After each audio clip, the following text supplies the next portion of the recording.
உயிர்த்தெழும்.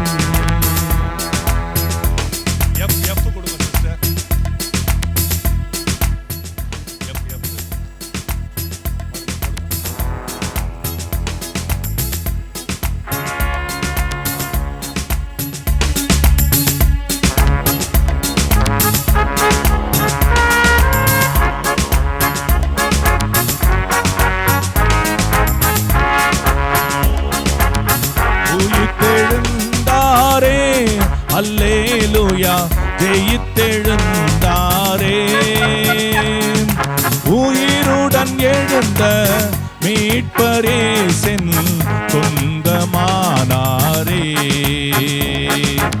உயிருடன் எழுந்த மீட்பரேசன் சொந்தமானாரே. உயிர்த்தெழுந்தாரே, அல்லேலூயா, ஜெயித்தெழுந்தாரே. உயிருடன் எழுந்த மீட்பரேசன் சொந்தமானாரே.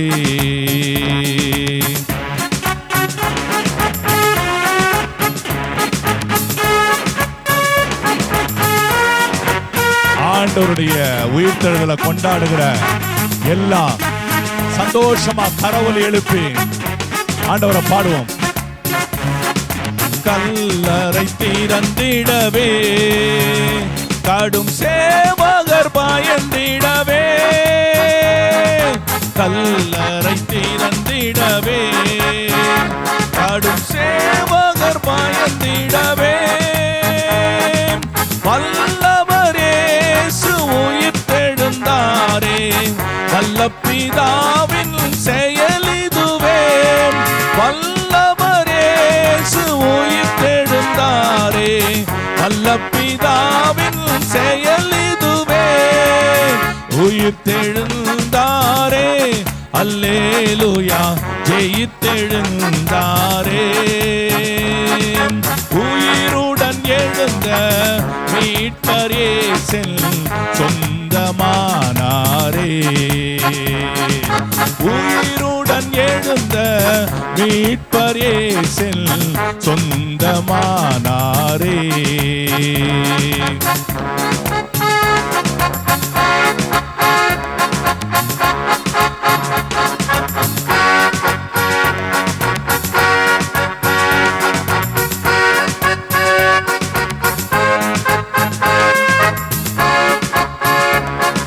மரித்தவர் மத்தியிலே ஜீவதேவனை தேடுவாரோ.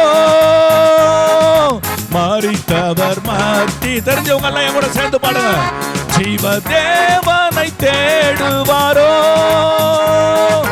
நீதியின் அதிபதி உயிர்த்தெழுந்தாரே, நித்திய நம்பிக்கை பெருகிடுதே. நீதியின் அதிபதி உயிர்த்தெழுந்தாரே, நித்திய நம்பிக்கை பெருகிடுதே. உயிர்த்தெழுந்தாரே, அல்லேலூயா, ஜெயித்தெழுந்தாரே. உயிருடன் எழுந்த மீட்பரேசன் சொந்தமானாரே. உயிருடன் எழுந்த மீட்பரேசன் சொந்தமானாரே. ஹல்லேலூயா, ஹல்லேலூயா, ஹல்லேலூயா. Is ever alive. என்றைக்குமே அவர் உயிரோடு இருக்கிறார். Jesus is ever alive. Don't think that he is resurrected today. இன்றைக்கு உயிர்த்தெழுந்தார் என்று சொல்லி ஒருபோதும் எண்ணிவிடாதீர்கள். இயேசு கிறிஸ்து அவர் எப்பொழுதும் உயிரோடு இருக்கிறவராகவே இருக்கிறார். அல்லேலூயா. என் அருமையான சகோதர சகோதரிகளே, இந்த காலை வேளையிலே உங்கள் எல்லோருக்கும் இந்த உயிர்த்தெழுந்த ஞாயிறு அதனுடைய ஆசீர்வாதங்கள், வாழ்த்துக்களை குடும்பமாக சபையின் சார்பாக நான் தெரிவித்துக் கொள்கிறேன். We convey and we wish you happy Easter on behalf of my family and also on behalf of the church. பிரியமான தேவ பிள்ளைகளே, இன்றைய தியானத்திற்கு ஆதாரமாக ஒரு வேத வசனத்தை எடுத்து வாசிப்போம். யோவான் எழுதின சுவிசேஷம் 20வது அதிகாரம் 18வது வசனம். யோவான் சுவிசேஷம் 20ஆம் அதிகாரம் 18வது வசனம்.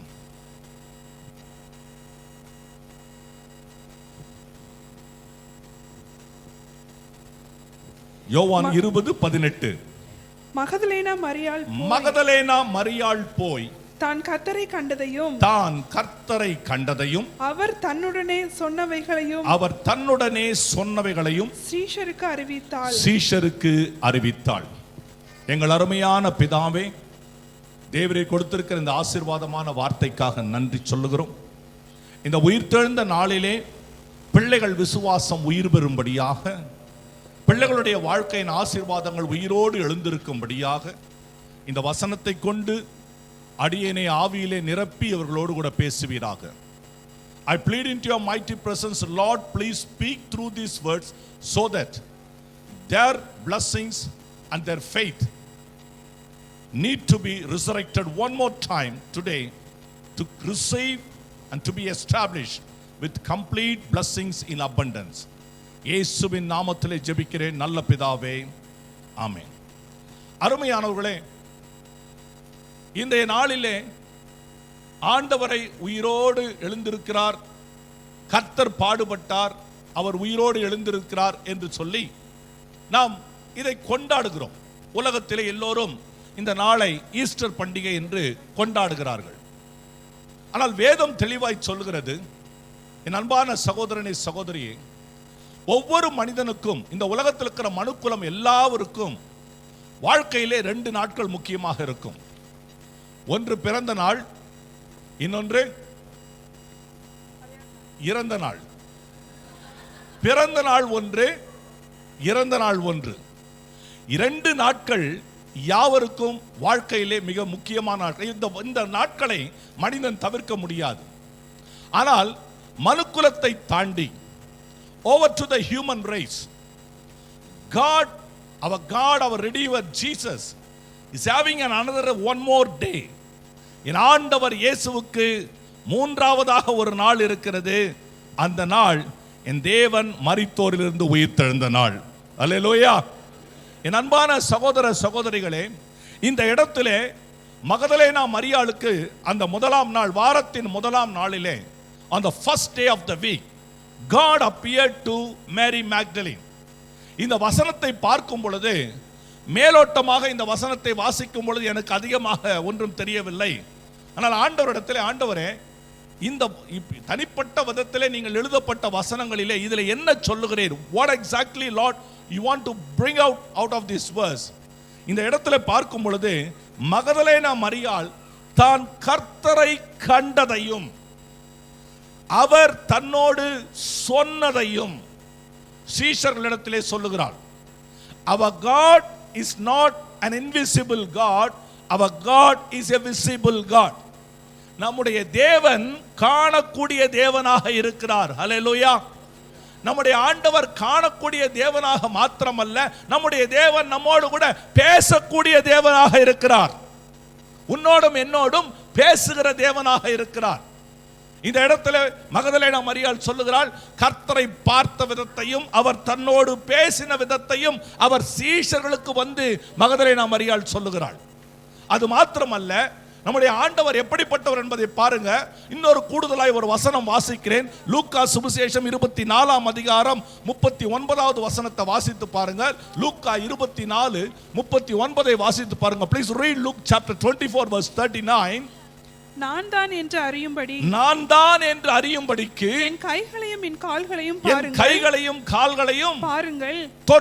என் கைகளையும் கால்களையும் பாருங்கள். என்னை தொட்டு பாருங்கள். ஹல்லேலூயா. He is touchable. பாருங்க, அவர் உயிரோடு எழுந்திருந்த அந்த வேளையில, அந்த உயிர்த்தெழுந்த நேரத்தில் தன்னுடைய சீஷர்களுக்கு அவர் சொல்லுகிற காரியம், நான் உங்களோடு பேசுகிறவர், நான் உங்களை பார்க்கிறவர், நீங்கள் என்னை தொடலாம், என்னை தொட்டு பார்க்கலாம் என்று சொல்லி தன்னை தொட அனுமதித்தவர். என் அருமையான சகோதரனே, என் பிரியமான தேவ பிள்ளைகளே, ஆகவே தான் ஆண்டவராக இயேசு கிறிஸ்து பரலோகத்துக்கு போகும் பொழுது, when he was taken up, caught up in the heaven, the angels, those who were standing on the mid-air, they were telling, அந்த வானத்தில் இருந்த தூதர்கள் என்ன சொன்னாங்கன்னா, உங்களிடத்திலிருந்து கலிலேயாக மனுஷரே, இயேசு எப்படி எழுந்தருளி போனாரோ அப்படியே திரும்பவும் வருவார். உயிர்த்தவராக, உயிரோடு இருப்பவராக எழுந்தருளி போன என்னுடைய ஆண்டவர் உயிரோடு இருக்கிறவராகவே இந்த பூமிக்கு திரும்ப வருவார். அன்பான சகோதர சகோதரிகளே, ஆகவே தான் அவர் உயிர்த்தெழுவதற்கு முன்னால, அவர் உயிரோடு இருப்பதற்கு எழுந்துவதற்கு முன்னால, அவர் மரணத்திலே பாடுபட்ட பொழுது, சிலுவையிலே அறையுண்ட பொழுது, when he was crucified, all the disciples, all the apostles were running away, and Peter, the chief apostle, kept on denying 3 times. 3 விதை மறுதலித்த அந்த பேதுரு, பயந்த பேதுரு, அவர் உயிர்த்தெழுந்த பின்பு கல்லறைக்கு ஓடி உள்ளே பார்த்த பிறகு, கல்லறையின் உள்ளே இருக்கிற விதங்களை பார்த்த பிறகு கடைசியாக ஒரு நம்பிக்கை எடுக்கிறார். அந்த நம்பிக்கை எடுத்த பின்னாலே வேதம் சொல்லுகிறது, அப்போஸ்தலர் பணி 4:33 கர்த்தராகிய இயேசு கிறிஸ்துவின் உயிர்த்தெழுதலை குறித்து அவர்கள் பலமாய் சாட்சி கொடுத்தார்கள். அல்லேலூயா. ஆண்டவர் உயிரோடு இருக்கிறார். யார் சொன்னது இயேசு செத்து போனார்னு? என்னுடைய ஆண்டவர் உயிரோடு இருக்கிறார். கர்த்தர் உயிரோடு இருக்கிறார். இன்றைக்கு உயிர்த்தோடு எழுத்திருந்தார், உயிர்த்தெழுந்தார் என்று நாம் சொல்வதை பார்க்கலாம். நாம் என்ன சொல்லணும் தெரியுமா? என்னுடைய ஆண்டவர் உயிரோடு இருக்கிறார். அதான் வேதம் சொல்கிறது, அவர் முற்றும் முடிய நம்மை ரட்சிக்க உயிரோடு இருக்கிறார். அவர் உயிரோடு எழுந்தவர் அல்ல, அவர் என்றைக்குமே உயிரோடு இருக்கிறவர். என் அன்பான சகோதரனே, என் பிரியமான தேவ பிள்ளைகளே, இந்த வசனத்திலே இயேசுவை பார்த்த பொழுது மகதலேனா மரியாளிடத்திலே ஆண்டவர் சில வார்த்தைகளை சொல்லுகிறார். God speaking certain words to Mary Magdalene. நான் இந்த காலை வேளையிலே, அதிகாலையிலே ஆண்டவரை இந்த உயிர்த்தெழுதலை குறித்து நான் பார்க்கும் பொழுது, கொஞ்ச நாட்களுக்கு முன்பாக, 2 நாட்களுக்கு முன்பாக நாம் சிலுவையிலே ஆண்டவருடைய 7 வார்த்தைகளை குறித்து தியானித்தோம். We were just keep on meditating upon the 7 words of cross. ஆண்டவருடைய 7 வார்த்தைகளை குறித்து தியானித்தோம். இன்றைக்கு ஆண்டவர் உயிர்த்தெழுந்த பின்னால அவர் நிறைய காரியங்களை பேசினார். வேதத்திலே பார்க்கும் பொழுது 7 கேள்விகளை அவர் கேட்டிருக்கிறார். அந்த 7 கேள்விகளை நாம் இப்ப பார்க்க போறதில்லை. ஆனால் அநேக இடங்களிலே இயேசு சொன்ன அநேக வார்த்தைகளை இந்த காலை வேளையிலே வைத்துக்கொண்டு, குறிப்பாக ஆண்டவர் பேசின முக்கியமான 5 வார்த்தைகளை உங்கள் முன்பாக வைக்க விரும்புகிறேன். உயிர்த்தெழுந்த பின்னால, after he got resurrected, God spoke many things, but I want to bring out 5 important things in your life why our Jesus is ever alive. நம்முடைய தேவன் ஏன் இன்றைக்கும் உயிரோடு இருக்கிறார் என்பதை உங்களுக்கு முக்கியப்படுத்தும்படியாக இயேசு பேசின 5 முக்கியமான வார்த்தைகளை உங்கள் முன்பாக வைக்க விரும்புகிறேன். ஹல்லேலூயா. வாசிங்க, யோவான் சுவிசேஷம் 20ஆம் அதிகாரத்தில் 15வது வசனத்தை வாசிங்க. யோவான் சுவிசேஷம் 20:15 வாசிங்க. இயேசு அவளை பார்த்து, ஸ்திரீயே, ஏன் அழுகிறாய்? பாருங்க, அந்த 5 வார்த்தைகளை ஆண்டவர் பேசின பொழுது, ஆண்டவர் பேசின அந்த 5 வார்த்தைகளிலே ஏன் இயேசு உயிரோடு இருக்கிறார் என்று சொன்னால் 5 முக்கியமான ஆசீர்வாதங்கள் அதில் இருக்கு. ஆசீர்வாதம் 1, to wipe out your tears, உன் கண்ணீரை துடைக்க. ஆசீர்வாதம் 2, to be joyful, உன்னை முற்றும் முடிய ரட்சிக்க.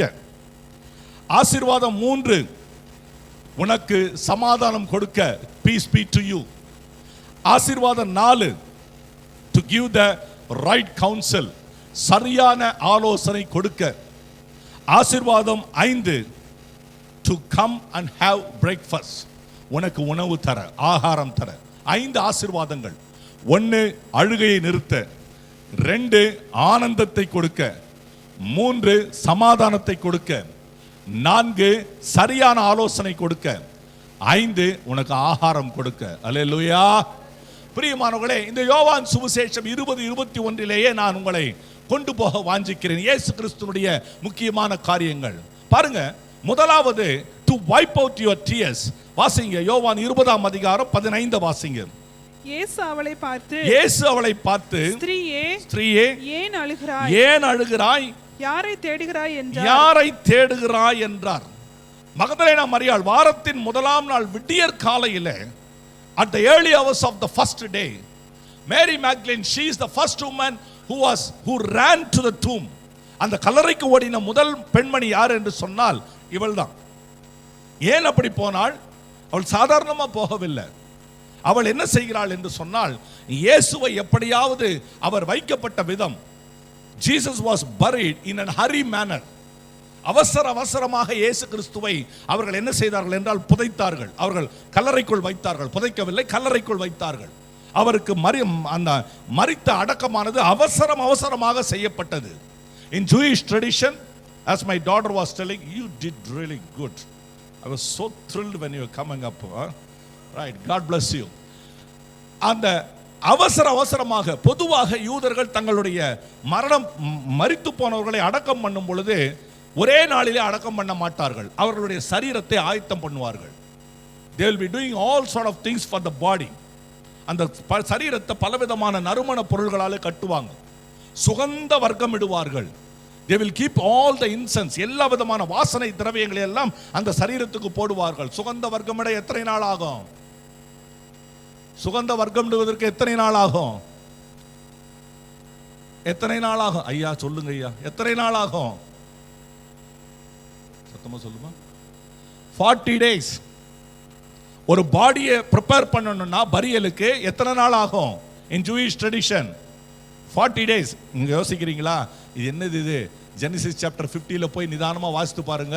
49-50 வாசித்து பாருங்க. யாக்கோபு மரித்த பொழுது அவர் அடக்கம் பண்ண எத்தனை நாள் எடுத்தாங்கன்னு வாசித்து பாருங்க.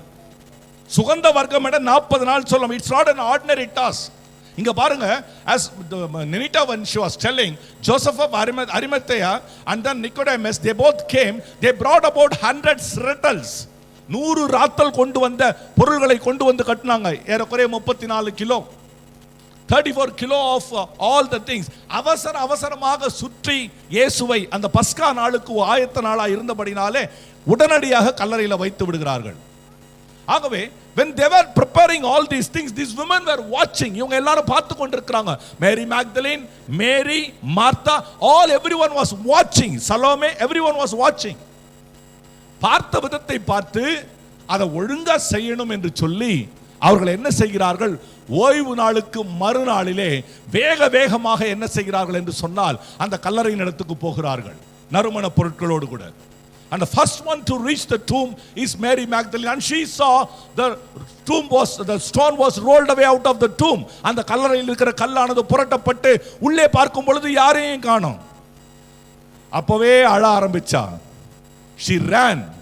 She told the disciples, ஐயாவை தெரியல, இயேசுவை தெரியல, இயேசுவை எங்கேயோ எடுத்துக்கொண்டு போய் விட்டாங்க. அந்த காரியத்தில் அவள் அழுது கொண்டு சொல்லுகிறாள். திரும்பவும் அவள் என்ன செய்தாள் என்றால் அழுது கொண்டே அந்த கல்லறையின் இடத்துக்கு வந்து நிற்கிறாள்.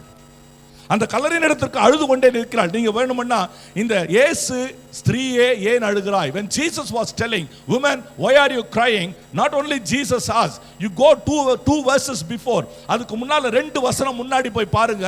அவ கல்லறைக்குள்ள பார்க்கும் பொழுது கல்லறைக்குள்ள இருக்கிற தேவதூதன் என்ன கேட்கிறான் அவளை பார்த்து? ஸ்திரீயே ஏன் அழுகிறாய்? So she was keep on weeping. அவளுடைய கண்ணீரை துடைப்பதற்கு ஒண்ணும் இல்லை.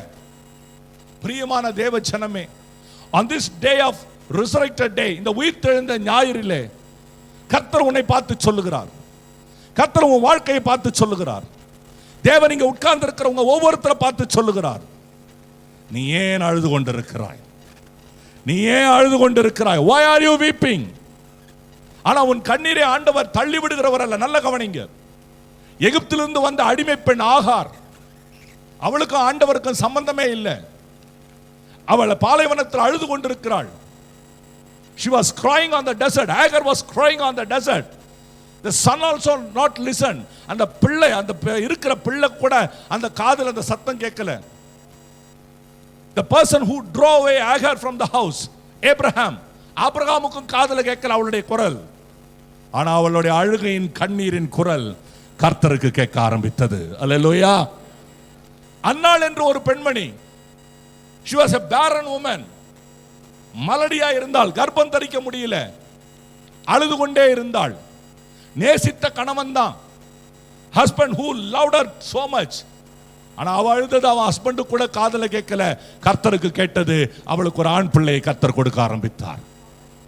எசேக்கியா ராஜா, When he was totally, when the prophet Isaiah came and told, you are going to live another few more days, you are going to die, prepare your house, உன் வீட்டை சரிப்படுத்து, நீ இன்னும் சில நாட்களிலே மரித்து போவீர் என்று சொன்ன உடனே he turned back to the wall and then he started crying.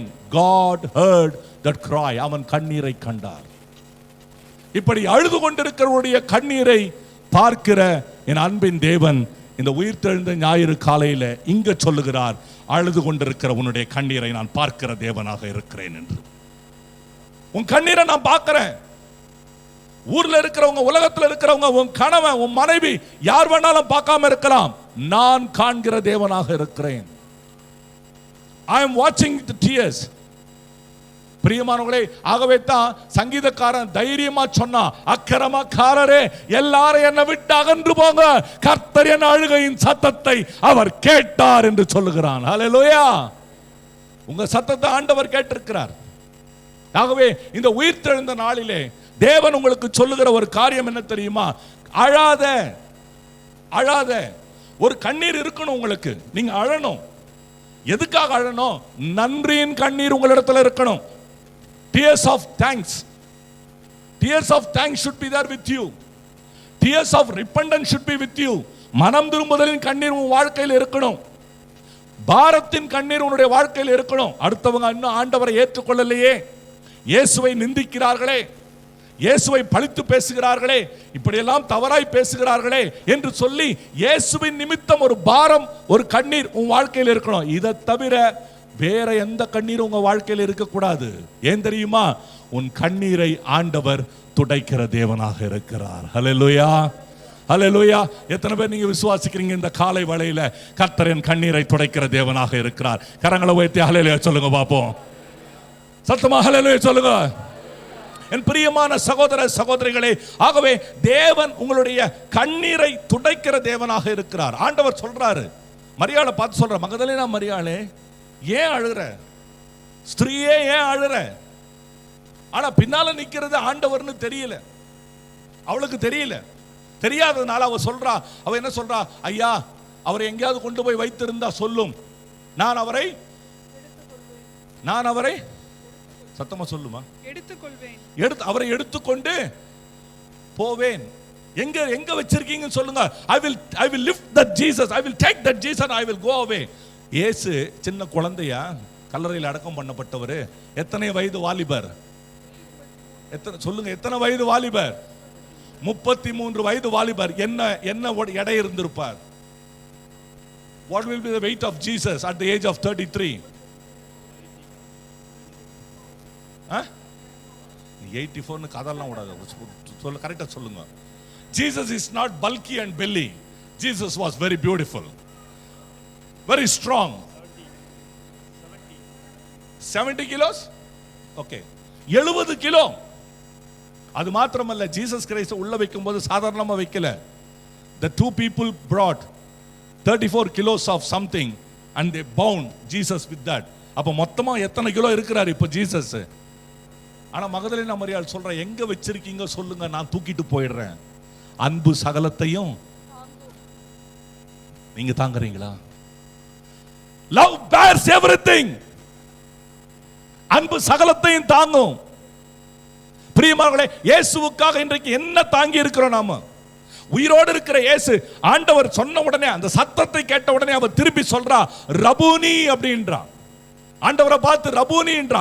என்ன பாருங்க, ரப்புன்னா போதகர்னு அர்த்தம், ரபினா நல்ல போதகர்னு அர்த்தம், ரபூனினா மிகச்சிறந்த போதகரே என்று அர்த்தம். திரும்பி பார்த்து சொல்கிறா, மை டீச்சர், என்னுடைய மிகச்சிறந்த போதகரே.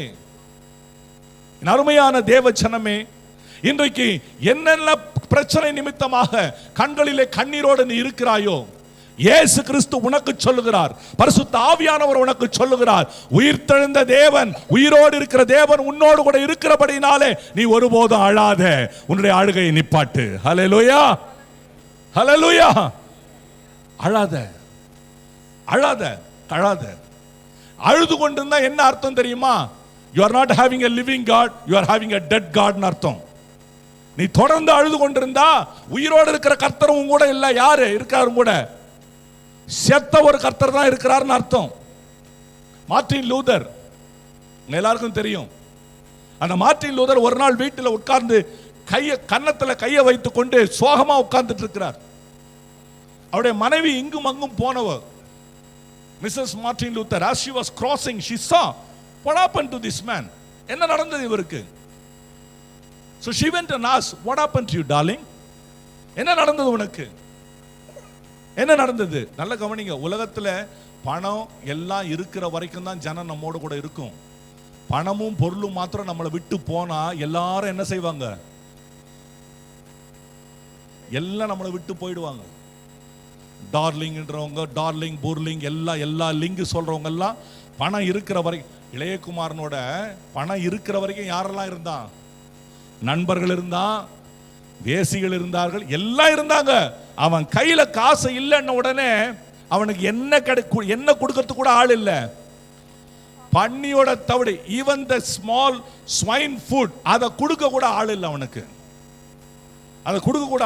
யோபு புத்தகத்தை எல்லாம் நீங்க வாசித்து, யோபு புத்தகத்தை நிதானமா வாசித்து பார்த்தீங்கன்னா, நான் ஏன் யோபு புத்தகம் சப்ஜெக்ட்லேயே இல்லை, ஆனால் ஏன் வெளியில போறேன்னா நான் சொல்றேன், யோபுனுடைய வாழ்க்கை அந்த சரீரம் அந்த புத்தகத்தை நீங்க வாசிக்கும் பொழுது ஒவ்வொரு வரியா நிறுத்தி வாசிங்க, சிந்திச்சு பாருங்க. யோபு சொல்றாரு, சென்ற நாட்களிலே இருந்த சீர் எனக்கு இருந்தா இப்ப நலமா இருக்கும்யா. நான் அன்னைக்கு கூப்பிடும் போது என் வேலைக்காரன் வாய்ப்பத்தி நிற்பான், என்னுடைய வேலைக்காரன் கைகட்டி நிற்பான். இன்றைக்கு ஒரு சின்ன குவளை தண்ணீருக்கும் என் வேலைக்காரனை நான் கெஞ்ச வேண்டியதாயிற்று. ஆடு மாடு சொத்து பத்து எல்லாம் இருக்கிற வரைக்கும் மரியாதையா அத்தனை பேர் இருந்தான். மொத்தமா ஓட்டை எடுத்து சுரண்டிக்கிட்டு சாம்பல்ல உட்கார்ந்து இருக்கும் பொழுது ஒருத்தர் அவனோட இல்லை. நீங்க 42ஆம் அதிகாரத்தில் போய் பாருங்க. யோபுவைக்கு கர்த்தர் இரட்டத்தனையாய் கொடுத்து 42:10 பாசுங்க. கர்த்தர் யோபின் முன்னிலைமையை பார்க்கிலும் பின்னிலைமையை இரண்டத்தனையாய் ஆசீர்வதித்தார். அப்பொழுது, எப்பொழுது? எல்லாம் திரும்பி வந்த பொழுது. அது வரைக்கும் ஒருத்தனை இல்லை கூட. எல்லாம் திரும்பி வந்த பொழுது அவனுடைய எல்லா சகோதரர்கள், எல்லா சகோதரிகள், அவனுக்கு அறிமுகமான எல்லா ஃப்ரெண்ட்ஸ் அவன் வீட்டில் அவனோட போஜனம் பண்ணி நேரா வந்து யோபு கிட்ட போல. எங்க போனாங்க? டைனிங் டேபிளுக்கு நேரா. யாரும் யோபு கிட்ட வரல, நேரா எங்கெல்லாம் போய் உட்கார்ந்தாங்க. ஏன்னா அவனுக்கு ஆறுதல் சொல்லணும்னா, அழுது சொல்லணும்னா முதல்ல வயிற்றுக்குள்ள போனா தான் அழறதுக்கே சக்தி வரும், இல்லைன்னா கிடைக்காது. நல்லா சாப்பிட்டுட்டு அதுக்கப்புறம் யோபே ஐயோ உனக்கு இப்படி ஆயிப்போச்சடாப்பா, கட்டி பிடிச்சி அழுது,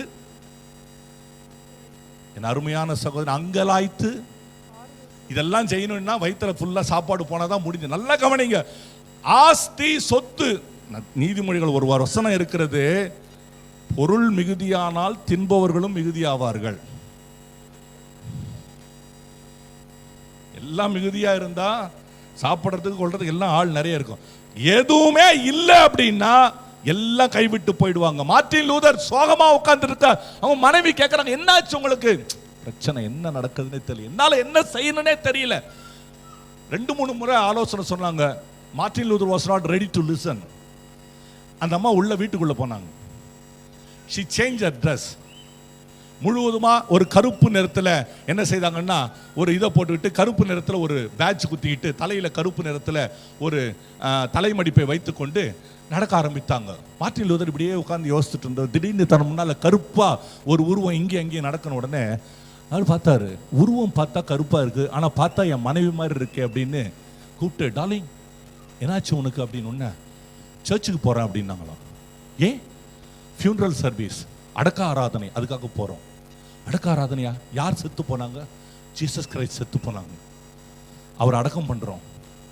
ஜீசஸ் கிரைஸ்ட் செத்து போனாரா? ஆமா, அவரை தான் அடக்கம் பண்றோம். டெவில் இப்பதான் வந்து சொல்லிட்டு போனான், அவர் செத்துட்டாரு, அவர் அடக்கம் பண்றோம், இனிமே அவர் ஒண்ணுமே. What wrong with you? What's wrong with you? My Lord is alive.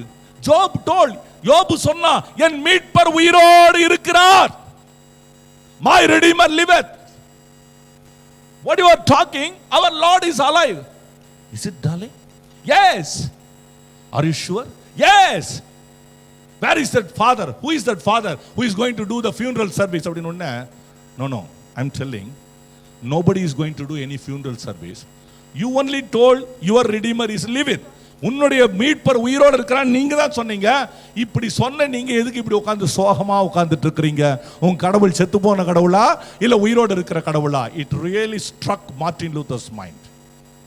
மனைவி கேட்ட அந்த ஒரு கேள்வி மார்ட்டின் லூதர் தலையை திணற ஆரம்பிச்சிருச்சு. He realized the mistake. அதற்கு பிறகு அந்த தேவ மனிதன் எழும்பி நின்று செய்த ஊழியம் இன்றைக்கும் சரித்திர வரலாற்று ஊழியமாக இருக்கிறது. அல்லேலூயா. பிரியமானவர்களே, அழுது கொண்டு துக்கத்தோடு இருக்கிற அந்த சூழ்நிலையை மாற்றுங்க. வேதம் சொல்லுகிறதே, ஆண்டவர் எவ்வளவு சந்தோஷமான தேவனாக இருக்கிறார் தெரியுமா? கர்த்தர் எவ்வளவு சந்தோஷமான தேவனாக இருக்கிறார் தெரியுமா? அழுது கொண்டிருக்கிற உன்னை பார்த்து சொல்லுகிறார், இன்றைக்கு என்ன பிரச்சனையில் அழுது கொண்டிருக்கிறியோ, குடும்ப பிரச்சனையா இருந்தாலும் சரி, உன் தனிப்பட்ட வாழ்க்கை பிரச்சனையா இருந்தாலும் சரி, even if it is your personal life, இல்லைன்னா உன்னுடைய வாழ்க்கையில் உனக்கு ஆசீர்வாத பிரச்சனையா இருந்தாலும் சரி, பிள்ளைய வேண்டிய ஒரு பிரச்சனையா இருந்தாலும் சரி, உன்னுடைய அழுகையின் ஊற்றுக்கு இன்றோடு ஒரு முடிவு வருகிறது. கர்த்தர் இந்த நாளிலே உன் அழுகையின் கண்ணீரை அவர் துடைக்கிற தேவனாக இருக்கிறார். அல்லேலூயா. என் அன்பான சகோதரனே, ஆண்டவர் முதல்ல அழாதேன்னாரு. ஏன்?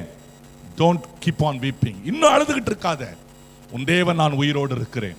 பக்கத்துல பார்த்து சொல்லுங்க, யுவர் ரெடீமர் லிவத். உன் மீட்பர் உயிரோடு இருக்கிறார். சத்தமா சொல்லுங்க, பக்கத்துல பார்த்து சொல்லுங்க, தொட்டு சொல்லுங்க, உன் மீட்பர் உயிரோடு இருக்கிறார். ஹல்லேலூயா. இரண்டாவது ஆண்டவர் சொன்ன வார்த்தை என்ன தெரியுமா? John chapter 20 verse 17. யோவான் 20:17. இயேசு அவளை நோக்கி என்னை தொடாதே. Don't touch me. ஆண்டவர் என்ன சொன்னாரு? என்னை தொடாத, என்னை தொடாத. சரி, இன்னும் ஒரு 2 வசனம் கழிச்சு போனீங்கன்னா அவரை எதுவரைக்கும் தொடாதன்னாரு? எதுவரைக்கும் தொடாதன்னாரு? அடுத்த 2 வசனம் தள்ளி படிங்க. சாயங்காலத்திலே மகதலேனா மரியாள் போய் தான் கர்த்தரை கண்டதையும் அவர் தன்னுடனே சொன்னவைகளும் சீஷருக்கு அறிவித்தாள். வாரத்தின் முதல் நாளாகிய அன்றைய தினம் சாயங்கால வேளையிலே, வாரத்தின் முதல் நாளாகிய அன்றைய தினம் சாயங்கால வேளையிலே ஆண்டவர் மகதலேனா மரியாளை பார்த்து என்ன தொடாதன்னு எப்ப சொன்னாரு? எப்ப சொன்னாரு? early morning. Don't touch me. என்ன தொடாத. ஆனா சாயந்தரம் அந்த வீட்டுக்குள்ள போய் அவங்க எல்லாருக்கும் தன் கையையும் காலையும் காட்டுறாரு. என்னன்னு சொல்லி காட்டுறாரு? வந்து தொட்டு பாரு. காலையில தொடாதன்னாரு, இப்ப தொடுன்றாரு. என்ன நடந்தது? What happened between that time? ஏன் இயேசு தொடாதேன்னாரு? பொதுவா யோசித்து பாருங்க. ஒருத்தர் பொதுவா நாம என்ன செய்வோம்? உயிரோடு யாராவது இருக்காங்க அப்படின்னா நம்ம வழக்கம், செத்து போன ஒருத்தர் எழுந்து நிற்கிறார் அப்படின்னா அவர் உயிரோடு இருக்கிறாருன்னா எடுத்த உடனே இங்க பாத்தீங்கன்னா சீஷர்களுக்கு அந்த வசனம் சொல்லியிருக்கோம், தன்னுடைய கால்களையும் பிறகுதான் கைகளை காட்டுவாங்க. பொதுவா நாம கையை காட்டி அப்புறம் காலை காட்டுவோம். ஏன் ஆண்டவர் காலை காட்டினாரு? ஆவி வந்து நின்ன உடனே மனுஷன் முதல்ல பார்க்கறது எது? கால் தரையில இருக்குதா? கால் தரையில இருக்குதா? அது மேல இருந்தா பயம், உடனே பயம் வந்துடும். பிரியமானவர்களே கவனிங்க, ஏன் ஆண்டவர் மரியாளை பார்த்து தொடாதே என்று சொன்னார்? வார்த்தை தொடாதே என்று இருக்கிறது, ஆனா ஒரு ஆனந்தத்தின் களிப்பு. ஏன்? இயேசுவானவர் அந்த உயிரோடு எழுந்திருத்த உடனே பழைய ஏற்பாட்டில் பாவ மன்னிப்புக்காக ஒரு காரியம் செய்யப்படும். அந்த ஆசரிப்பு கூடாரத்தில் இருக்கிற மகா பரிசுத்த ஸ்தலத்துக்குள்ளே வருஷத்துக்கு ஒரு முறை ஆசாரியன் உள்ள போய் ரத்தத்தை கொண்டு போய் வைப்பான். ஒரு வசனத்தை வாசிக்க சொல்றேன், அந்த வசனம் உங்களுக்கு தெளிவா புரிய வைக்கும். எபிரேயர் நிருபம் 9ஆம் அதிகாரம் 11-12 வாசிங்க. Hebrews chapter 9 verse 11 and 12. நல்லா கவனிங்க. இந்துக்கள் பின்னணியிலிருந்து வந்தவங்களும் இந்த காரியத்தை கொஞ்சம் நல்ல தெளிவா கவனிங்க. கிறிஸ்துவானவர் வரப்போகிற நன்மைகளுக்குரிய இனி வரப்போகிற ஒரு நன்மைக்குரிய பிரதான ஆசாரியராய் கல்லறையில் இருந்து வெளிப்பட்டு கையினால் செய்யப்பட்டதாகிய இந்த உலகத்தில் இருக்கிற கையினால மோசேயின் கையினால செய்த சாலமோனுடைய கையினால கட்டப்பட்ட அந்த பிரகாரமான வாசை இந்த சிருஷ்டி சம்பந்தமான கூடாரத்தின் வழியாக மனிதர்கள் சம்பந்தப்பட்ட அந்த கூடாரம் அந்த கோயில்ல பெரிதும் உன்னதமான கூடாரத்தின் வழியாகவும் இந்த கூடாரத்துக்குள்ள போகாம பெரிதும் உன்னதமான ஒரு கூடாரம் வெள்ளாட்டுக்கடா இளங்காளை இவைகளுடைய இரத்தத்தினாலே அல்ல, வெள்ளாட்டுக்கடா இளங்காலை இந்த ரத்தத்தினாலே அல்ல, தம்முடைய சொந்த இரத்தத்தினாலும் தம்முடைய சொந்த ரத்தத்தினாலே ஒரே தரம் மகா பரிசுத்த ஸ்தலத்திலே பிரவேசித்து ஒரே தரம் மகா பரிசுத்த ஸ்தலத்துல பிரவேசித்து நித்திய மீட்பை உண்டு பண்ணினார். நித்திய மீட்பை உண்டு பண்ணினார். ஹல்லேலூயா. பிரியமானவர்களே, உலகத்துல இருக்கிற கோயில்ல, உலகத்துல இருக்கிற அந்த கோயில்ல பரிசுத்த ஸ்தலத்துல ஆசாரியன் ரத்தத்தை கொண்டு போய் தெளிக்கும் பொழுது மீட்பு தான் உண்டாச்சு. ஆனா இயேசு கிறிஸ்து பரலோகத்துல மெய்யான கூடாரமாகிய அந்த தேவனுடைய பிரசன்னத்துல அவர் தன்னுடைய ரத்தத்தை கொண்டு போய் அங்கு வைத்த உடனே மீட்பு உண்டாகல, நித்திய மீட்பானது நமக்கு உண்டாக ஆரம்பித்தது. அல்லேலூயா. என் அன்பான சகோதர சகோதரிகளே, உலக பிரகாரமான இந்த மீட்பு என்ன செய்ததுன்னா மனுஷனுடைய மனசாட்சியை கழுவி சுத்திகரிக்கல. ஆனா தேவனே செய்த இந்த மகா பரிதான மீட்பு மனுஷனுடைய மனசாட்சியை சுத்திகரிக்க ஆரம்பித்தது. கவனிங்க, மனசாட்சின்றது உலகத்துல யாருக்கு இருக்கும் தெரியுமா? கிறிஸ்தவனுக்கு தான் இருக்கும். கிறிஸ்தவனுக்கு தான் இருக்கும். இயேசுவை ஏற்றுக்கொண்ட பின்னால்தான் அந்த மனசாட்சி கழுவப்பட்ட மனசாட்சியா இருக்கும்.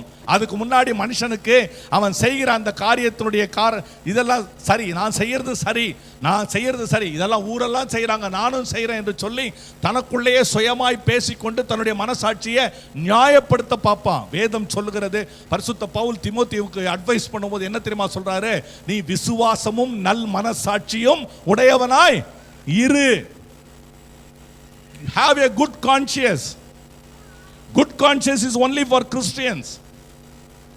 ரட்சிக்கப்பட்ட விசுவாசிகள் எல்லாருக்கும் குட் கான்ஷியஸ் இருக்கும். அல்லேலூயா. குட் கான்ஷியஸ் எல்லாம் எனக்கு இருக்குன்றவங்க கை வைத்து சத்தமா சொல்லுங்க.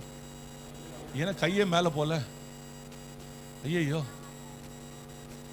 அப்ப நல்ல கவனிங்க, நம்முடைய மனசாட்சியே நம்மளை குற்றவாளியா இல்லையான்னு தீர்த்துரும்.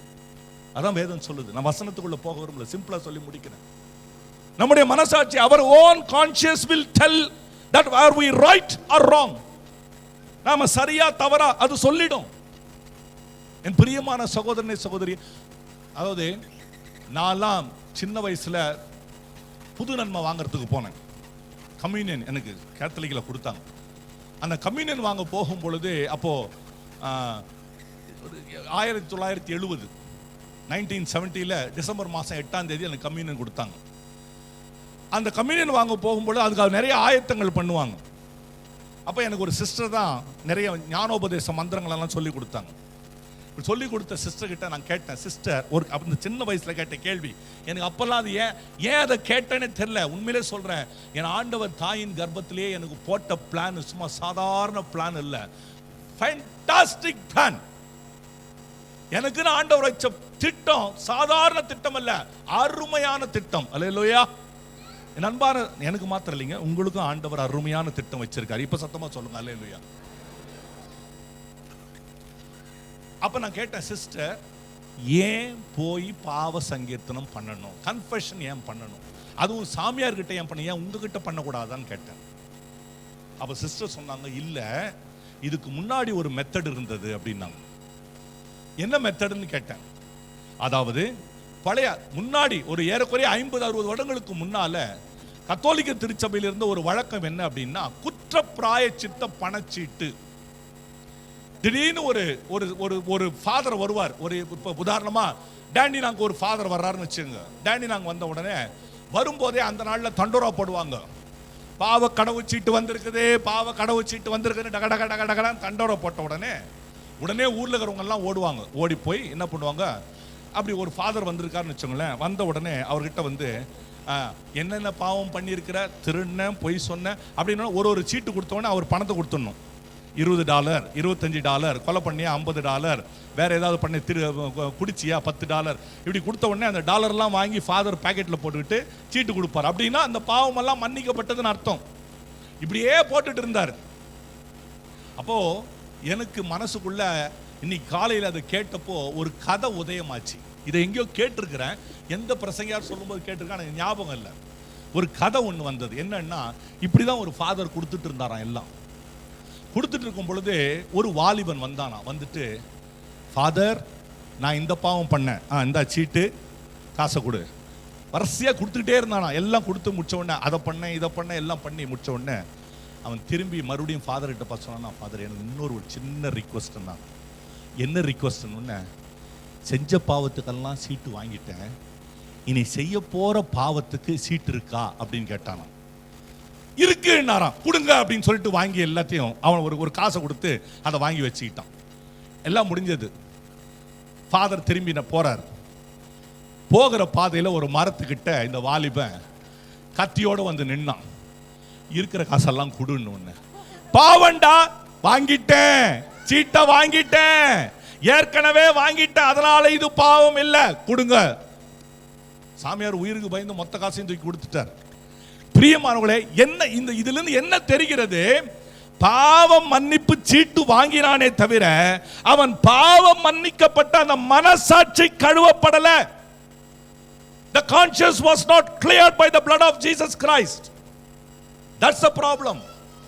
But here Jesus Christ, he says, don't touch me because I need to finish up my redemption work into the heavenly place, and I am going there, I am laying my blood in front of my Father, and I am coming back, then you can come and touch me. Hallelujah. ஆகவே காலையில எழுந்து போனவரே அந்த காலையில போய் சாயந்தரம் திரும்பி வரத்துக்குள்ள பிதாவின் சமூகத்தில் இந்த காரியத்தை செய்து முடித்து விட்டு நம்முடைய ஆண்டவராக இயேசு கிறிஸ்து அங்கிருந்து வர்றார். அதனால தாங்க ஏசாயா 51:11 நினைக்கிறேன், அதுல சொல்றாரு, கர்த்தரால் மீட்கப்பட்டவர்கள், சத்தமா படி, ஆனந்த களிப்புடனே, கர்த்தராலே மீட்கப்பட்டவர்கள் ஆனந்த களிப்புடனே. எப்படி பாடுவாங்க? எப்படி பாடுவாங்க? Okay, can anyone read in English Isaiah 51:11? யாராவது சத்தமா படிங்க. Anyone, please read it loud. Isaiah 51:11.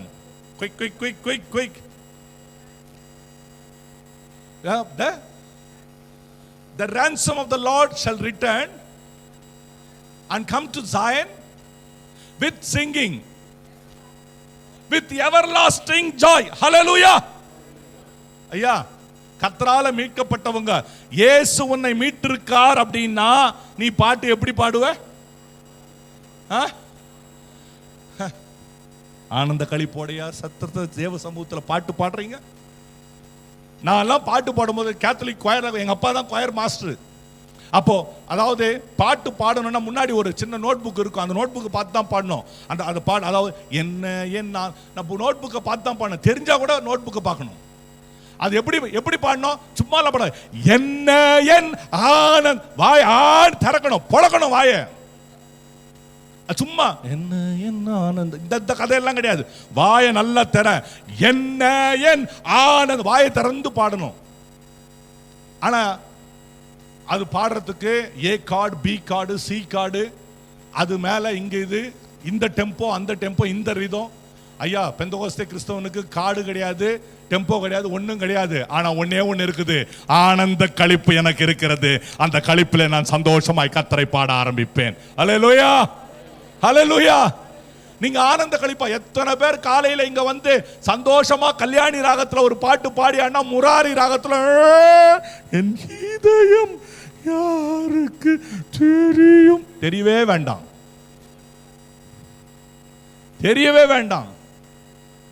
இந்த ஆலயத்துக்குள்ள வரும் பொழுது, தேவ சமூகத்துக்குள்ள வரும் பொழுதே உனக்கு ஒரு நிச்சயம் இருக்கணும், இன்றோடு என் பிரச்சனை முடிந்தது. இந்த உயிர்த்த ஞாயிறுல வரும் பொழுது உனக்கு ஒரு தீர்மானம் வந்திருக்கணும், இன்றோடு என் கண்ணீர் துடைக்கப்படுகிறது, இன்றோடு எனக்கு சந்தோஷம் வருகிறது, என் பாவத்தை எல்லாம் ஆண்டவர் மன்னித்தார் என்கிற சந்தோஷம் எனக்குள்ள வருகிறது. மூன்றாவது ஆண்டவர் என்ன தெரியுமா சொன்னாரு? வாசிங்க, யோவான் சுவிசேஷம் 20:19. வாரத்தின் முதல் நாளாகிய அன்றைய தினம் சாயங்கால வேளையிலே சீஷர்கள் கூடியிருந்த இடத்தில் யூதர்களுக்கு பயந்ததினால் கதவுகள் பூட்டிருக்கையில் இயேசு வந்து நடுவே நின்று, உங்களுக்கு சமாதானம் என்றார். நல்ல கவனிங்க எல்லாரும். வாரத்தின் முதல் நாள் காலையில எழுந்திருச்சாரு, கல்லறையிலிருந்து மேல பரலோக பிதா கிட்ட போய் வேலையெல்லாம் முடிச்சிட்டாரு. இப்ப திரும்பி கீழே இறங்கி வர்றாரு. இந்த கதவு பூட்டி சீஷர்கள்லாம் உள்ள இருக்கிறாங்க. எதுக்கு? சத்தமா சொல்லுங்க, சத்தமா, நல்ல சத்தமா சொல்லுங்க. யூதர்களுக்கு பயந்ததுனால. They were afraid of the Jews. That's why they closed the door. கவனிங்க, இந்த ஆண்டவர், நம்முடைய ஆண்டவர் எப்படிப்பட்ட ஆண்டவர் தெரியுமா? வாசற்படியில் நின்னு கதவை சொல்லுங்க. Behold, I am standing at the door and I am knocking the door. கொஞ்சம் யோசித்து பாருங்க, உள்ள பயந்து உட்கார்ந்து இருக்கிறாங்க. ஆண்டவர் மாத்தம் வெளியே நின்னு கதவை தட்டி இருந்தா என்ன நடந்திருக்கும்? என்ன நடந்திருக்கும்? கதவை தட்டின ஆண்டவர் கதவை லேசா திறந்திருந்தான்னு வச்சுக்கோங்களேன். நம்ம நார்மலா ஒரு வீட்டுக்குள்ள நுழையும் போது எப்படி கதவை தட்டிட்டு கதவை திறந்துட்டு உள்ள போறோமோ, அப்படியே ஆண்டவர் மாத்திரம் வந்திருந்தா ஹார்ட் அட்டாக் வத்தே செத்துருப்பானுங்க அத்தனை பேரும்.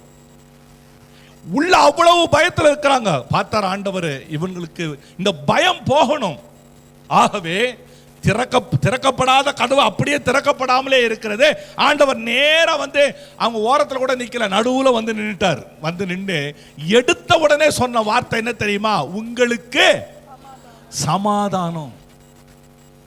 அன்னைக்கு சொன்னாரு, இன்றைக்கு இந்த உயிர்த்த ஞாயிறுல ஆண்டவர் உங்களுக்கும் சொல்றாரு, உங்களுக்கு சமாதானம், உங்களுக்கு சமாதானம். Peace unto you, peace be to you. பிரியமானவர்களே, ஒரு வருஷத்துக்கு எத்தனை நாள்? 4 முறை வரும்போது ஒரு வருஷத்துக்கு எத்தனை நாள் வருது? 365, 366. ஒரு கரெக்டா ஒரு நாளை வச்சு சொல்லுங்க. 365. அடுத்த 4 வருஷத்துக்கு ஒரு முறை எத்தனை நாள் வருது?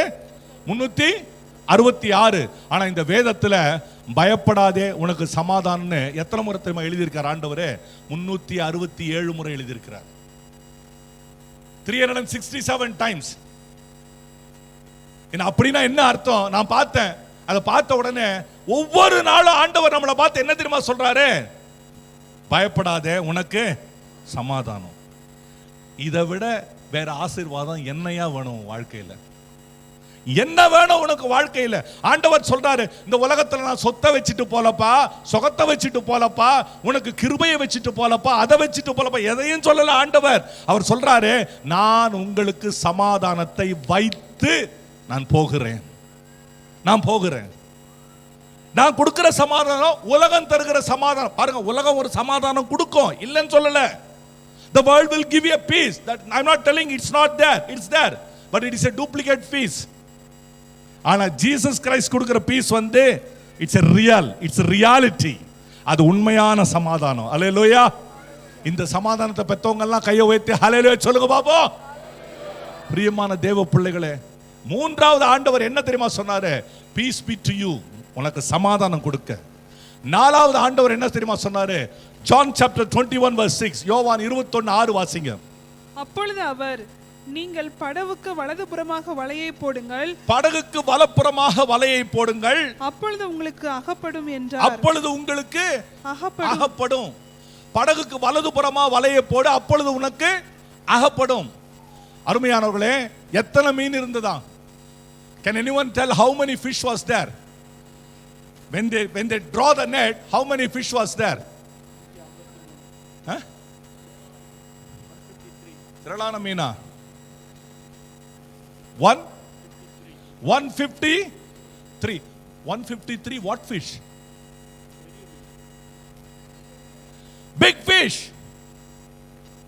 153 not small fish, big fish.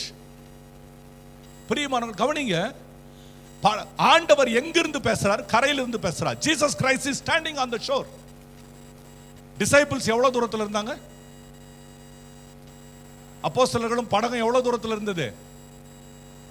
200. சரி, ஓகே, உங்களுக்கு தெரிஞ்ச கணக்கிலே சொல்றேன். 90 மீட்டர். 90 மீட்டர்னா எவ்வளவு தூரம்? இங்க இருந்து எவ்வளவு தூரம் சொல்லுங்க? சர்ச்சில் இருந்து, சர்ச்சு வாசப்படியிலிருந்து எவ்வளவு தூரம்? 90 மீட்டர். கேட்ல இருந்து கொஞ்சம், கேட்ல இருந்து இன்னும் ஒரு 3-4, ஒரு 3-4 வீடு, அவ்வளவு தூரம் தான். Jesus Christ is standing in front of Bethel.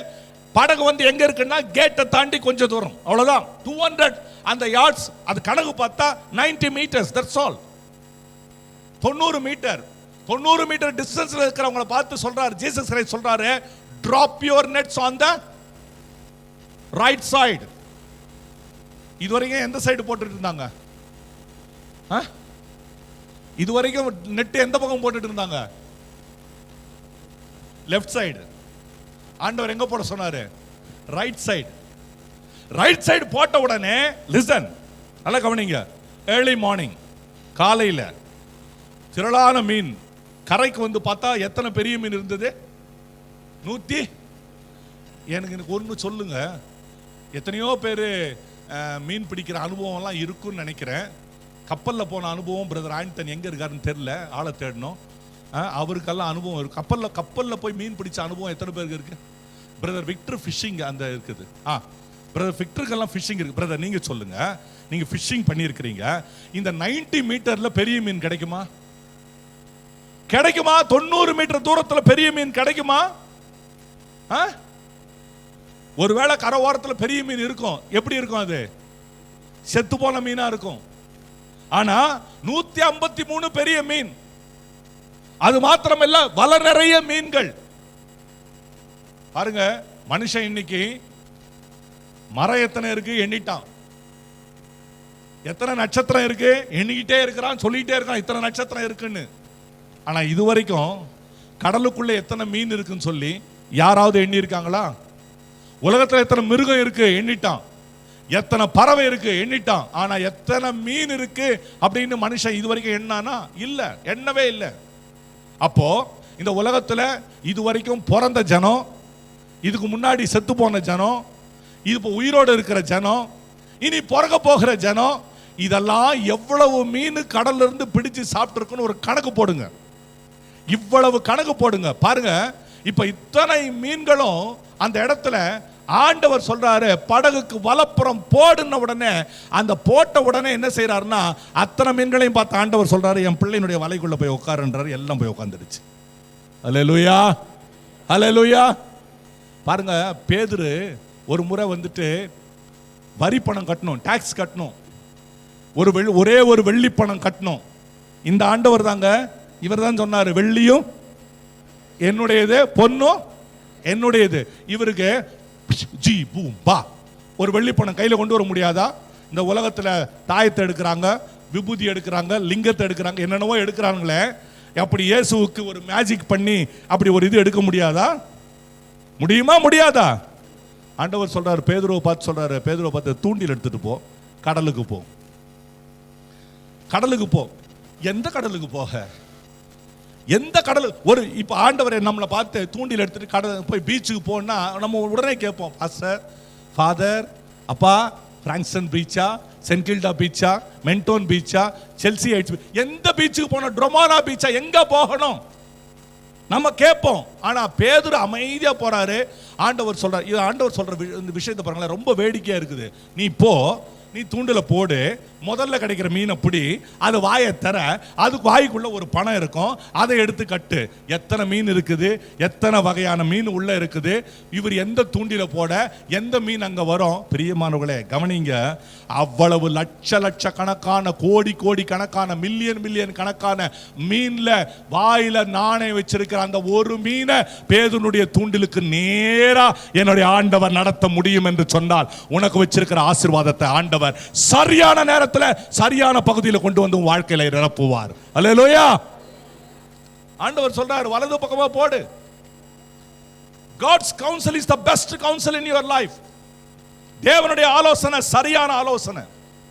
கர்த்தர் சொல்றார், அந்த சரியான ஆலோசனை. இதையெல்லாம் அறிந்ததுனால தான் பேதுரு என்ன தெரியுமா சொல்றாரு? கடைசியா சொல்றாரு, அவர் உங்களை விசாரிக்கிறவரானபடியால் உங்கள் கவலைகளை எல்லாம் நீங்க அவர் மேல வைத்து விடுங்க. அல்லேலூயா. அவர் தான் உங்களை விசாரிக்கிறவர். இது முதல்ல தெரியல பேதுருவுக்கு.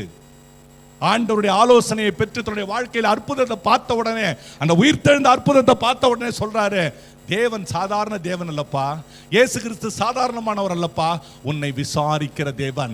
He is concerned about you. உன்னை மேல கண்ணோக்கமா இருக்கிற தேவன். உங்களை பலப்படுத்தவும், உங்களை திடப்படுத்தவும், உங்களை பெருகவும், உங்களை பலுகவும் உங்கள் மேலே கண்ணோக்கமா இருக்கிற தேவன். ஹல்லேலூயா. என் அன்பான சகோதரனே, என் அருமையான தேவ பிள்ளைகளே, என்னுடைய ஆண்டவர் வாயை திறந்து சொல்ற ஒவ்வொரு வார்த்தையிலையும் உன் வாழ்க்கையின் சகல ஆசீர்வாதங்களும் சகல திட்டங்களும் இருக்குது. அவர் அழாதேன்னு சொல்றாரு, உன் கண்ணீரை துடைக்க.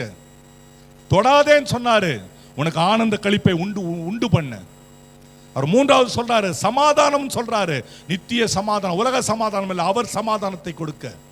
அவர் நாலாவது சொல்றாரு வலப்புறமா வலைய போடு, படகுக்கு வலப்புறமா வலைய போடு. அந்த வலது பக்கத்துல தான் நான் இருக்கிறேன். கடைசியாக ஆண்டவர் என்ன தெரியுமா சொன்னாரு? யோவான் சுவிசேஷம் 21:12 வாசிங்க. இயேசு அவர்களை நோக்கி, வாருங்கள் போஜனம் பண்ணுங்கள் என்றார். அவரை கத்திரண்டு சீஷர்கள் அறிந்தபடியால் அவர்களில் ஒருவனும் நீர் யார் என்று கேட்க துணியவில்லை. தமிழ் பைபிள்ல வாருங்கள் போஜனம் பண்ணுங்கள் இருக்கு. அது வந்துட்டு good translation, but not the right translation. ஆனா இங்கிலீஷ்ல பாத்தீங்கன்னா ஆண்ட என்ன போட்டிருக்கும் தெரியுமா? Come and have breakfast. Come and have breakfast. ஐயா கரையில மீன் வந்து நிக்குது, 153 மீன் இருக்கு, இனிமே தான் எடுக்கணும். எடுத்த உடனே என்ன பண்ணணும்? மீனை எடுத்த உடனே என்ன பண்ணணும்? பேதுரு ஏன் காதை வெட்டினார் தெரியுமா? பேதுரு எடுத்த உடனே காதையை வெட்டினார் தெரியுமா? மீன் பிடிக்கிறவங்க மீன் எடுத்த உடனே முதல்ல எங்க கை வைப்பாங்க? செவில் கிட்ட தான் கை வைப்பாங்க. டச்சக் டச்சக் 2 டச். பேதுரு காதையை வெட்டினார்னா அவர் மீன் பிடிக்கிறவர் இல்லையா? அதனால கவனிங்க, பேதுரு இனிமே தான் எடுக்கணும், இனிமே தான் கிளீன் பண்ணணும், அதுக்கப்புறம் என்ன பண்ணணும்? மசாலா போடணும், அப்புறம் எண்ணெயில் போட்டு இந்த பக்கம் கேளுங்க. இந்த மீன் பிடிக்கிற மீன் வகையெல்லாம் இங்கே தான் இருக்குது நிறைய. இங்கே கேட்டிங்கன்னா தெரியும். ஃபிஷ் ஃபுட் எல்லாம் மொத்தம் இந்த பக்கம் இந்த சைடில் தான் இருக்குது. என் சர்ச்சில் பாருங்க, அருமையான மீன் ஏரியானா இந்த ஏரியா, மட்டன் ஏரியானா இந்த ஏரியா. அருமையான பிள்ளைங்க. பிரியமானவர்களே கவனிங்க, இனிமே தான் அதை செய்யணும். ஆனா கரைக்கு வந்து இறங்கின உடனே there is a spiritual truth, ஒரு உண்மை இருக்கு. வாசித்து முடிங்க. யோவான் 21:13 வாசிமா. அப்பொழுது இயேசு வந்து அப்பத்தையும் மீனையும் எடுத்து அவர்களுக்கு கொடுத்தார். மன்னிக்கணும், 21:9 வாசி. 21:9. அவர்கள் கரையிலே வந்து இறங்கின பொழுது கரி நெருப்பு போட்டிருக்கிறதையும் அதன் மேல் மீன் வைத்திருக்கிறதையும் அப்பத்தையும் கண்டார்கள். நல்லா கவனிங்க, கரி நெருப்பு. there is a fire. அந்த ஃபயர் பிளேஸ் மேல ஒரு சின்ன அவன். என்ன கவனிங்க, ஃபயர் பிளேஸ் மேல ஒரு சின்ன அவன். அந்த அவன் மேல பிரெட்டுக்கு பக்கத்துல என்ன இருக்கு? ஃபிஷ் இருக்கு. அங்க வந்திருக்கு. இந்த கடலுக்குள்ள மீன் பிடிக்க போகணும்னு ஐடியா கொடுத்தது யாரு? இந்த கடலுக்குள்ள மீன் பிடிக்க போகணும்னு ஐடியா கொடுத்தது யாரு? சத்தமா சொல்லுங்க. பேதுரு. பாருங்க, நான் உங்களுக்கு அங்க இங்கெல்லாம் போகல. யோவான் 20:21 நிக்கிறேன். 21 முதல்ல பாத்தீங்கன்னா பேதுரு நான் மீன் பிடிக்க போகிறேன் அப்படின்னு ஆண்டவர் சொன்னாரு, மீன் பிடிக்கிறது இனிமே உனக்கு கிடையாது. இனிமே நீ யாரை பிடிப்ப? மனுஷனை பிடிப்ப. வேலையை மாத்துறார். God changes the portfolio, but still Peter want to get back into his own portfolio. பழைய வேலைக்கு போகணும்னு உள்ள போகிறாரு. ஏன்? survival is a question. How to survive? So for 3 years I was with Jesus. I was walking everywhere. Every house I go, I've been fed. நான் சாப்பிட்டேன், எனக்கு எல்லாம் கவனிச்சாங்க. Now Jesus is not there. So Peter was totally, not realize. அவர் நம்பல இயேசு கிறிஸ்து உண்மையிலே எழுந்தார்ன்றத இன்னும் நம்ப முடியல. நீங்க ஜான் சாப்டர் 20ல பாத்தீங்கன்னா மேரி மேக்தலின் போய் சொன்ன உடனே 2 பேர் ஓடி வர்றாங்க. Nita was telling John and Peter, they both were coming. John was running fast, Peter was running slow. John came, Peter தானே பாஸ்டர் உள்ள போகாம நம்ம எப்படி உள்ள போறதுன்னு அவர் வந்தவர் என்ன பண்ணாரு? நின்னுட்டாரு. சரி, வந்து உள்ள பார்த்துட்டு நின்றாரு. he not going. Peter came, Peter went inside and then he saw. பார்த்த உடனே அங்க வந்து நாப்கின் ஒரு பக்கம் இருக்கு, இதெல்லாம் தனியா இருக்கு. எல்லாம் பார்த்த உடனே அதை கண்டு என்ன செய்தாங்க? அவர்கள் கண்டு விசுவாசித்தார்கள். என்ன விசுவாசித்தார்கள்? மரித்தோரிலிருந்து எதை விசுவாசித்தாங்க?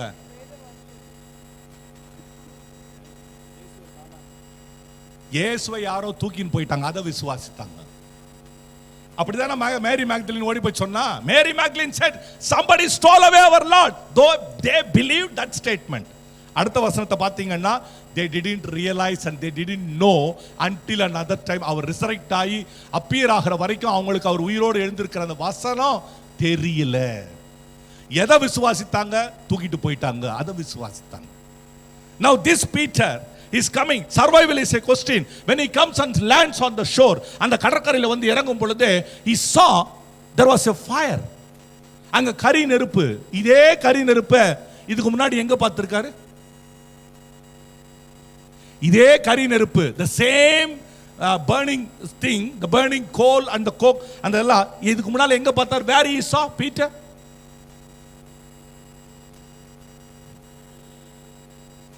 On the porch of Pontius Pilate's courtyard. பிலாத்துனுடைய அரண்மனைக்கு முன்னால் இருக்கிற அந்த முற்றத்துல உட்கார்ந்து பார்த்தார். அங்கதான் உட்கார்ந்து என்ன செய்தாரு? I don't know this Jesus. I don't know. அந்த மறுதலிக்கிறது. Not only that, அது மேல என்ன வைத்திருந்தார் ஆண்டவர்? இவங்க கடலுக்கு போனது எதுக்கு? அப்ப எதை வச்சிருக்கணும்? மீன் மாத்திரம் வச்சிருந்தா போதும். ஆனா கூட என்ன வைத்திருந்தாரு? ஏன்? இங்க இருக்கிற 5000 ஆம்பளைங்க இருக்காங்க, 5000 பொம்பளைங்க இருக்கிறாங்க, 10000 பிள்ளைங்க இருக்கிறாங்க, 20000 பேர் இருக்கிறாங்க. feed them அப்படின்னும் பொழுது என்ன சொன்னாங்க? 5 அப்பம் 2 மீன் தான் இருக்குது. இதெல்லாம் இந்த ஜனங்களுக்கு எம்மாத்திரம். ஆனா அந்த 5 அப்பம் 2 மீன் அத்தனை பேருக்கும் ஆண்டவர் பகிர்ந்து கொடுத்தார் இல்லையா? Jesus is bringing back the reality. He's bringing back all the memories to Peter. Peter, I am still alive. I am ever alive. I am the same God, unchanged God, yesterday, today and forever. நான் நேற்றும் இன்றும் என்றும் மாறாத தேவன். அன்னைக்கு உனக்கு அற்புதம் செய்த அதே கர்த்தர் தான் இன்னைக்கு நீ போய் வந்த எந்த தேவைக்கு நீ கடலுக்குள்ள போனையோ அதே தேவையை கரையில நான் உனக்காக வச்சிருக்கிறேன். Look here. அத சொல்லிட்டு Peter got a confirmation from Lord. அதுக்கப்புறம் தான் இயேசு பார்த்தீங்கன்னா, ஏன் நான் சொல்றேன் இயேசு பேதுருக்கு தான் இதை பேசினார்னா, அதுக்கு பிறகு வர்ற அந்த வசனமெல்லாம் பார்த்தா Jesus he had a direct encounter with Peter. ஒருத்தர் கேட்டாரு என்கவுண்டர்னா என்ன அர்த்தம்னு. பாஸ்டர் அம்மா சொன்னாங்க விசாரணையே இல்லாம சுடுறதுக்கு பேர் தான் encounter.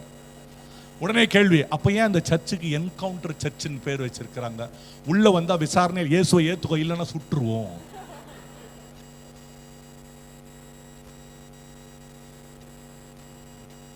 Dear brothers and sisters, he is not resurrected today. அவர் இன்றைக்கு உயிர் தெழுந்தவர் அல்ல.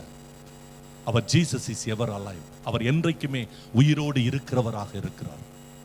Why is ever alive? To wipe your tears. உன் கண்ணீரை துடைக்க, உனக்கு ஆனந்தத்தை கொடுக்க, உனக்கு சமாதானத்தை கொடுக்க, உனக்கு நல்ல ஆலோசனையை கொடுக்க, உனக்கு ஏற்ற ஆகாரம் கொடுக்க இந்த இயேசு உயிரோடு இருக்கிறவராக இருக்கிறார். ஹல்லேலூயா, ஹல்லேலூயா. கண்களை மூடி யாவரும் எழுந்து நின்று, ஆண்டவரே, இந்த மகிமையுள்ள தேவனே, உம்முடைய உயிர்த்தெழுதலின் இந்த 5 ஆசீர்வாதமும் என் வாழ்க்கையில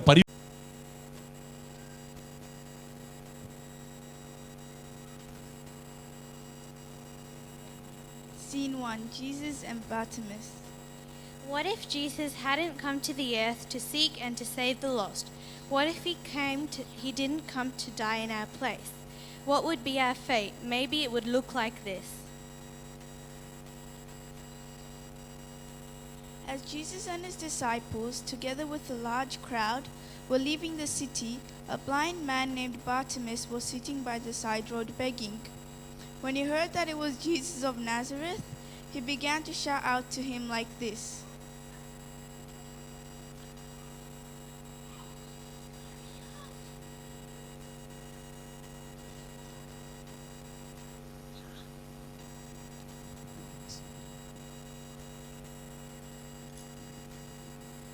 Jesus, Son of David, have mercy on me.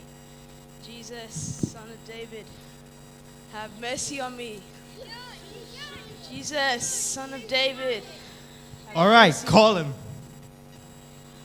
Yeah, that's what I said. So, what do you want? I want to see. You want to see, huh? Well, guess what? You can't.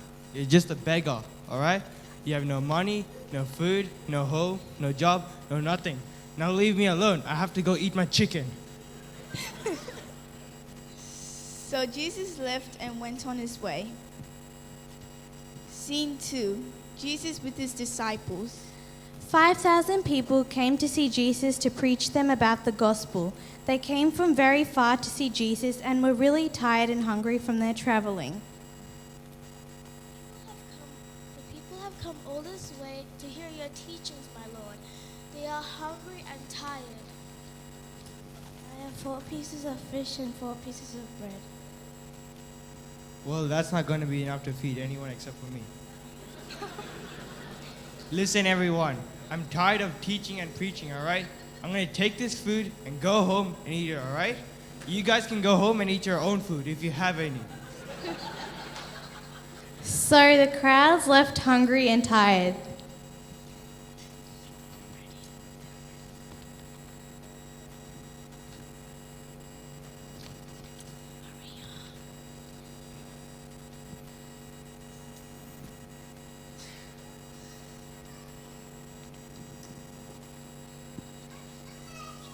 Scene 3. Woman caught in adultery. The teachers of the law and the Pharisees brought in a woman caught in adultery. They made her stand before the group and said to Jesus, "Teacher, this woman was caught in the act of adultery. In the law, Moses commanded us to stone such women. Now what do you say?" But Jesus bent down and started to write on the ground with his finger. Yes, this woman has committed adultery, so stone her. Yeah. Oh, yeah.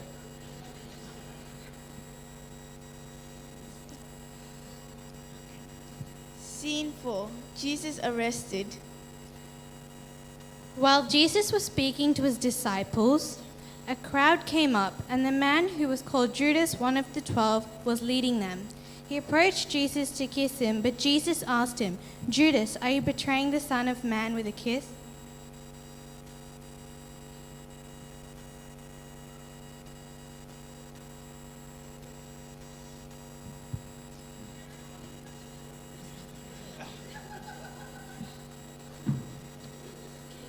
When Jesus' followers saw what was going to happen, they said, "Lord, should we strike with our swords?" And one of them struck the servant of the high priest, cutting off his right ear.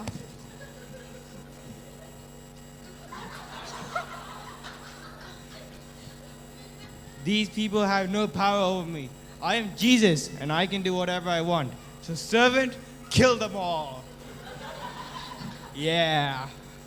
Jesus 1 point, bad guy 0.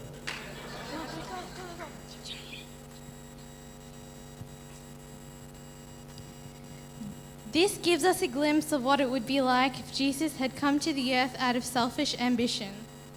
But the Bible tells us Jesus came to earth to seek and to save those who are lost. He performed miracles to fulfill the scriptures concerning himself. He healed and taught people because of his love and compassion for them, and he forgave our sins by going to the cross to die in our place. He took the punishment we deserve for sinning against holy God. Jesus bore our sin and rose from the grave so we can live eternally with God in heaven. Follow me.